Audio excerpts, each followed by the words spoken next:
What if I told you? Israel's bombs weren't meant to destroy Iran's weapons, but to collapse its soul?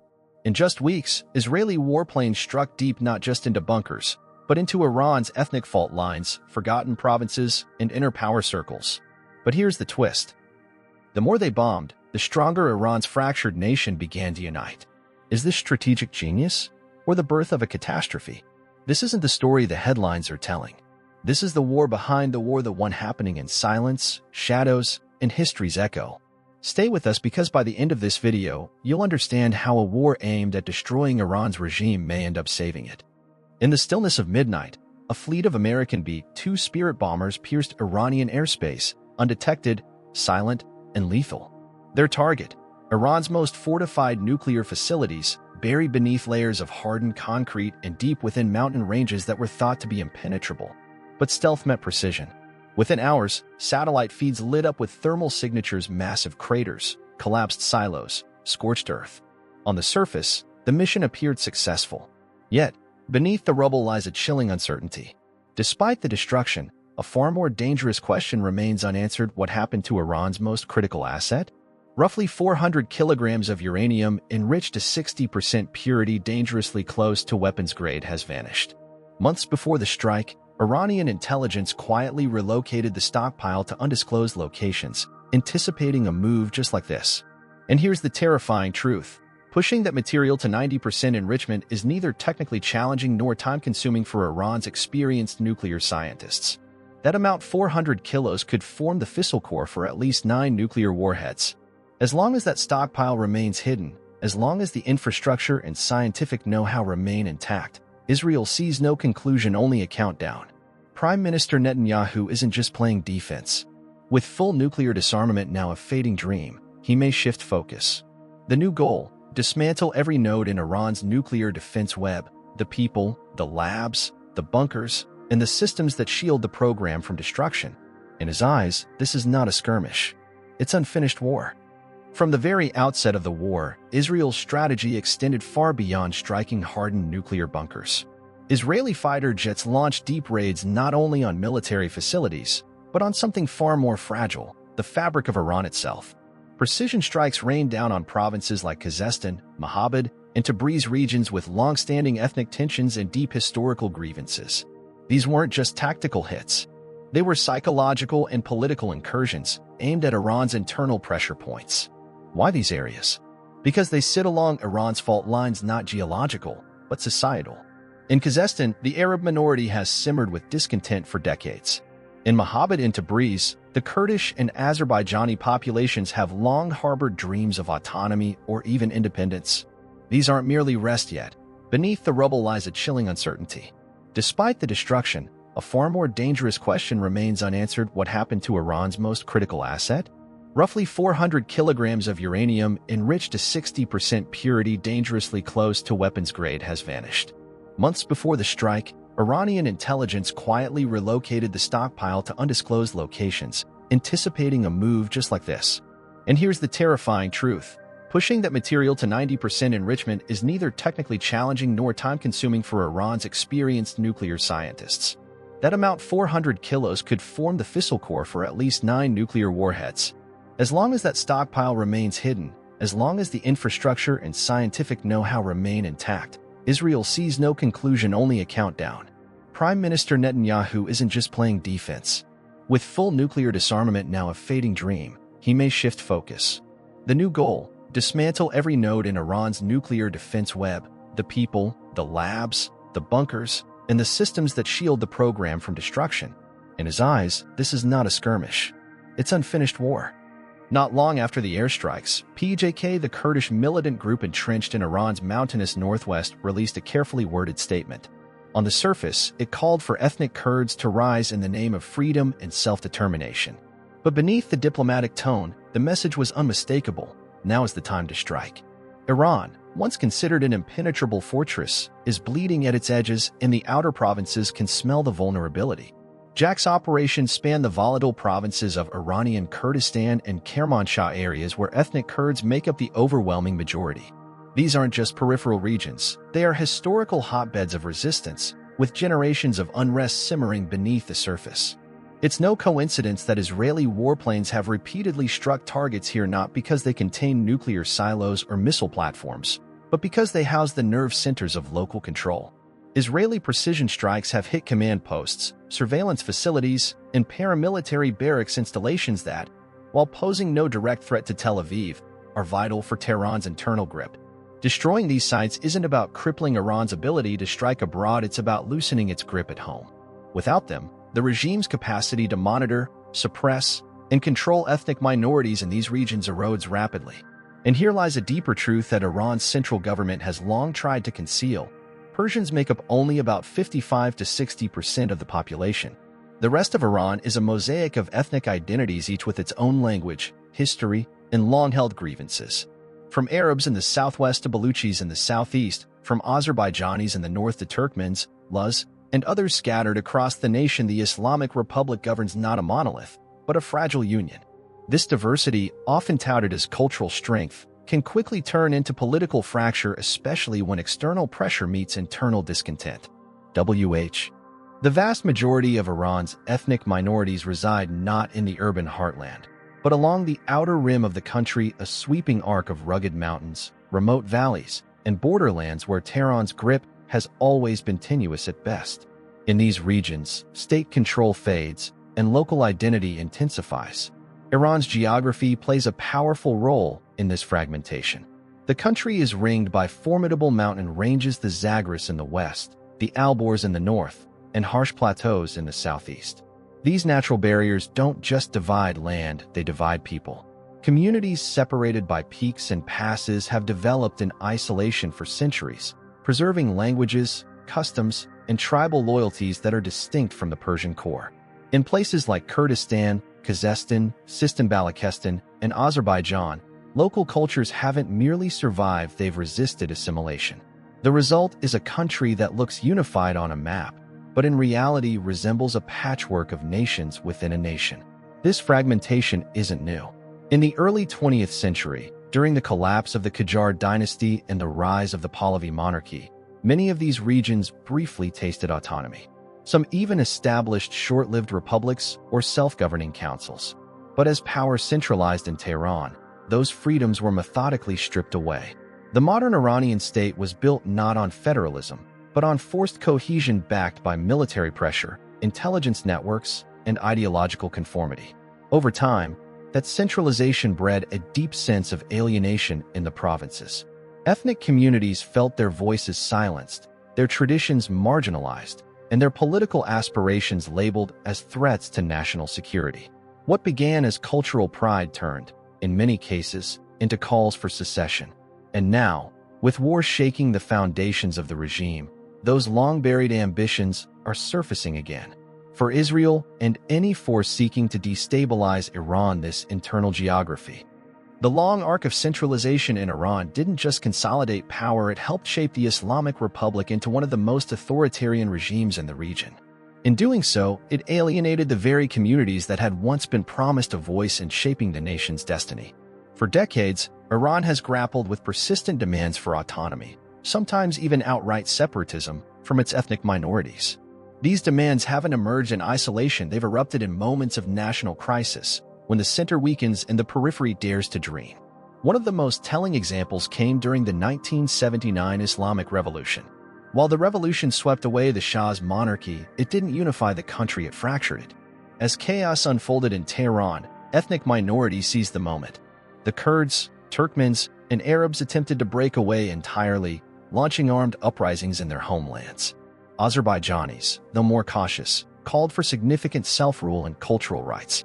The Islamic Republic responded swiftly and brutally. These movements were crushed, but the message was etched into the national psyche: Iran's ethnic unity is not a given, it's enforced. Fast forward to the present conflict. Israel is exploiting that deep historical wound. In addition to repeated strikes on Kermanshah and Kurdistan, its warplanes have taken aim at Kazakhstan, a province rich in oil and home to Iran's ethnic Arab minority. This isn't just military calculus. It's psychological warfare. Missile strikes have landed near the key cities of Awaz, Mashhad, and along strategic road networks connecting the region to the rest of the country. The targets? Military staging areas, intelligence facilities, and security compounds the tools Tehran uses to surveil and suppress dissent. This is a powder keg. Kazakhstan has already endured years of unrest, waves of protests sparked by systemic discrimination, arbitrary detentions, environmental neglect, and chronic water shortages. In 2021, in recent weeks, the crosshairs of Israeli air power have shifted once again, this time to the east and west Azerbaijan provinces, strongholds of Iran's ethnic Azerbaijani population. These regions are not only home to Iran's largest ethnic minority, but they also hold deep historical significance in the nation's political evolution. Azerbaijanis have long been woven into the fabric of Iranian statecraft, contributing heavily to the civil service, the military, academia, and commerce. Their linguistic and cultural identity is distinct from the Persian core, but their participation in national affairs has made them both a pillar of the state and, paradoxically, a potential flashpoint. Historically, these provinces have played a catalytic role in Iran's upheavals. Almost every major political revolution of the 20th century, whether against monarchy, foreign occupation, or dictatorship, has ignited first in the Azerbaijani heartlands before sweeping toward Tehran. From the Constitutional Revolution in the early 1900s to the Islamic Revolution of 1979, East and West Azerbaijan have repeatedly proven themselves to be the cradle of rebellion. And now, that legacy may be reawakening. Since the onset of hostilities, Israeli warplanes have focused multiple sorties on military installations, radar posts, ammunition depots, and logistics hubs within the Azerbaijani regions. These are not random strikes, they are precise blows against the infrastructure that binds this politically potent region to Tehran's authority. The Israeli calculus here is twofold. 1. Neutralize military threats in the northwestern corridor, especially assets that could be used for missile defense or troop deployments. 2. Signal to the local population that the central government cannot protect them, thus eroding loyalty, trust, and the perception of Tehran's invincibility. The deeper implication is strategic and psychological. If unrest spreads in Azerbaijan, it doesn't just destabilize a border province at Re. The recent airstrikes near Tabriz International Airport, a major civilian and logistical hub, offer a powerful clue. This campaign is no longer confined to military objectives. It has veered into the political realm. This was not a missile silo, not a weapons cache. This was a symbolic target in the heart of Iran's Azerbaijani region, a signal to both the regime and its people that nothing is beyond reach. 3 regions have been consistently hammered: Kurdistan, Kazakhstan, and Azerbaijan. 3 distinct fault lines: ethnic, geographic, and political. And yet, one unmistakable strategy emerges: weaponize internal divisions. Undermine not just Iran's war machine, but the national narrative that holds the country together. Let's be absolutely clear. This video is an analytical exploration of Israel's evolving strategy, not an endorsement of separatism, militarism, or the dismemberment of Iran. We are not advocating for rebellion or civil breakdown. What we are examining is how Israel appears to be reading the chessboard. In that reading, internal fractures are not side effects, they are deliberate opportunities. To Israel's strategists, this isn't just about blowing up nuclear sites or silencing missile batteries. It's about reshaping the battlefield by lighting fires behind enemy lines, social, political, and cultural fires that Tehran may struggle to contain. And now, having invested so much in intelligence, firepower, alliances, and risk, Israel finds itself in a position where turning back is no longer an option. The war, in their eyes, is not just about Iran's current capabilities. It's about ensuring that Iran never recovers them. This is a long game. And in that game, the map of Iran isn't seen as solid ground, it's seen as shifting terrain, vulnerable to the slightest tremor if pressure is applied just right. Even with the ceasefire officially in place, the conflict has not truly paused, it has simply shifted gears. While Israeli fighter jets pummel the ethnic periphery, a far quieter, more surgical campaign has taken root at the heart of Iran's power structure. The target is not just military hardware or infrastructure, it is the very institution that safeguards the regime from within, the Islamic Revolutionary Guard Corps, or IRGC. But to call the IRGC a mere military force is to misunderstand its reach entirely. The IRGC is not part of Iran's conventional armed forces. It operates as a parallel state, a shadow government within the government. Born in the wake of the 1979 Islamic Revolution, it was designed not to protect the nation, but to protect the revolution itself. It does not answer to the president or parliament. It answers solely to the supreme leader, bypassing democratic institutions entirely. Over the years, it has grown into an empire of its own, commanding troops, running economic empires, controlling key media outlets, and directing both internal repression and foreign aggression. In other words, the IRGC is not just a military actor, it is the regime's spine. From within Iran's borders, it enforces ideological loyalty, crushes dissent, and monitors political rivals. Externally, it pulls the strings of proxy groups across Iraq, Syria, Lebanon, and Yemen. It also oversees Iran's most sensitive national security programs, from ballistic missile development to the highly secretive nuclear enrichment process. And that is precisely why Israel views it as a prime target. Unlike the nuclear sites hidden in mountain caverns or the surface-level military bases scattered across provinces, the IRGC represents a living, evolving network of power. Taking down this structure, or even destabilizing it, could create long-term paralysis within the regime's inner circle. So even as the bombs fall on Iran's outer rim, Israel's intelligence networks, cyber units, and possibly Cove. While the IRGC enforces control inside Iran, it projects dominance far beyond its borders.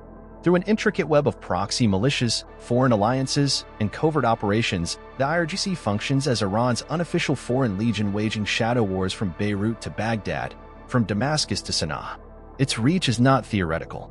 It commands a standing force of nearly 200,000 personnel, including elite units like the Quds Force, which handles overseas operations. Added that a massive reserve force exceeding 600,000, many embedded in every layer of Iranian society, factories, mosques, universities, and civilian infrastructure, and the scale of its power becomes staggering. In effect, the IRGC is the state, or at least the part of it that truly matters. It consolidates defense, intelligence, economic control, propaganda, and strategic command into one centralized institution. The line between the military and the regime becomes so blurred, it's nearly non-existent. And that's no accident, it was designed that way. This fusion of power is what makes the IRGC not just a military threat, but a political and ideological juggernaut. It dictates foreign policy, steers the nuclear agenda, and silences opposition, sometimes with bullets, often with fear. And now, more than ever, it has become the likely guardian of Iran's most dangerous secret, the missing 400 kilograms of 60% enriched uranium. It is widely suspected that the IRGC, given its control over sensitive facilities and black site operations, is the one hiding, moving, and potentially preparing that stockpile for further enrichment. If that material is ever weaponized, it will almost certainly be under the IRGC's supervision, which leaves Israel with a harsh reality. If the uranium can't be found, and if it can't be neutralized, then the next best option is to dismantle the system that protects it, cripple the institution that could one day assemble it into a weapon. That means undermining the IRGC, its networks, its commander. In the span of just 2 weeks, Israel launched a relentless and highly focused campaign not against bases, but against people. A string of senior IRGC commanders was systematically eliminated across multiple cities and provinces. These weren't chaotic battlefield deaths. They were deliberate surgical strikes, executed with chilling accuracy. Some were taken out in known military facilities, others while traveling in convoys, inside secure compounds, or even within alleged safe houses, locations thought to be untouchable. Each strike had a name, each name had a role, and each role was part of the IRGC's command structure, ideological enforcement, and operational planning. This was not just military action at W as decapitation warfare, because IRGC commanders are not ordinary soldiers. They are political elites, often handpicked by the supreme leader himself. They straddle the lines between general, governor, intelligence chief, and religious enforcer. Many hold key positions in Iran's economic empires, influence media narratives, and shape foreign policy. They are, in effect, the regime's immune system. Remove them, and the state begins to lose its ability to respond, to adapt, to project strength. This tactic mirrors a painful historical precedent: Iraq after the fall of Saddam Hussein. When the US-led coalition moved in, one of their first moves was to purge the Ba'athist elite, the top-tier officers, bureaucrats, and political loyalists who kept Saddam's machinery running. The idea was simple: without its operators, the regime could not resurrect itself. But the fallout was chaotic and long-lasting. Iraq didn't just collapse, it descended into power vacuums, insurgency, and civil strife. Israel, it seems, has drawn its own version of that lesson. By systematically eliminating the IRGC's senior ranks, it's not just weakening Iran's defense apparatus, it's testing the structural integrity of the entire regime. And if the leadership cracks, if the mid-level officers hease. To many in the West, Iraq's post-Saddam collapse is seen as a cautionary tale, a grim reminder of what happens when you dismantle a regime without a plan for what comes next. But in Israeli war rooms, the lesson may be interpreted differently. For them, collapse isn't a risk, it's a strategy. The goal is not just to weaken Iran's nuclear ambitions, but to shatter the very scaffolding that holds the regime upright, even if that means unleashing chaos. To Israeli planners, a fractured Iran is less dangerous than a unified, nuclear-capable one. But while war games play out in command centers, a far more tragic story is unfolding on the streets of Iran. Ordinary Iranian students, workers, families find themselves caught between two crumbling powers, a hostile force from the sky and an oppressive regime on the ground. For years, they've endured the tightening grip of the Islamic Republic. Mass protests have been crushed with brute force. Civil society has been strangled. Writers, artists, and reformers have been jailed, silenced, or exiled. Decades of economic mismanagement, state-sponsored censorship, and rigid ideological control have bred a sense of suffocation. Entire generations have come of age with no faith in reform, seeing every movement green, women's rights, students' rights either hijacked by hardliners or snuffed out before it bloomed. But here lies the tragic paradox at the heart of Iran today. As deeply as many Iranians resent the regime, they fear its collapse even more. They've watched other nations unravel. They've seen what happened in Iraq, Syria, Libya, and Afghanistan, once centralized states reduced to blood-soaked battlegrounds of tribalism, foreign intervention, and civil war. The memory of those collapses haunts the Iranian imagination. Because when a regime falls without a clear successor, it's not liberation that follows, it's the void. So while the bombs fall and the air grows tense with whispers of revolution, most Iranians live in a state of. Time and again, the world has watched regime after regime fall, each with promises of liberty and rebirth. But those promises have often led not to freedom, but to chaos, civil war, and foreign occupation. From Baghdad to Tripoli, from Damascus to Kabul, the end of authoritarian rule did not bring stability, it brought the abyss. Iranians have been watching closely. Their distrust of the United States and Israel isn't rooted in blind loyalty to their government, it stems from history. A deep, generational memory of foreign meddling, broken promises, and engineered collapses that left nations in ruins. They've seen how foreign airstrikes can topple governments but fail to build anything in their place. How democracy becomes a slogan while power flows to the strongest militia or foreign proxy. How the dream of self-determination turns into a nightmare of foreign control. Because in the end, power means nothing if you're not the one moving the pieces. And Iranians, perhaps more than any other people in the region, know what it feels like to lose control of their own fate. That's why something remarkable is happening. As bombs fall and cities brace for more, many Iranians are beginning to rally around the very government they once resisted. What should have been rage at Tehran is now being redirected toward Tel Aviv and Washington. The state's brutality hasn't softened, but the enemy has shifted. The threat is no longer just political, it feels existential. In this twisted irony, Israel's strategy may have backfired. Instead of dividing the country, it may have forged a fragile unity.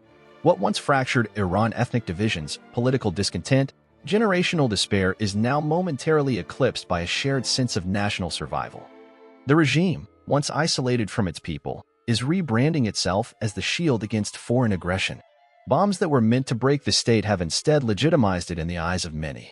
Symbols of repression are now symbols of sovereignty. The greatest danger to Tehran may have come from within. But now, for many Iranians, the real enemy is no longer within, but above. This war isn't just about missiles and uranium. It's about identity, memory, and the invisible lines that hold a nation together or pull it apart. So what happens next? Does Israel's strategy unravel Iran or unite it? And what happens when the line between enemy and savior blurs? Let us know what you think in the comments.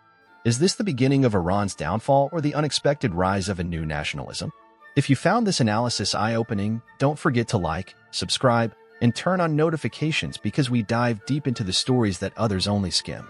This is Combat Insight Alpha, where history, power, and conflict collide.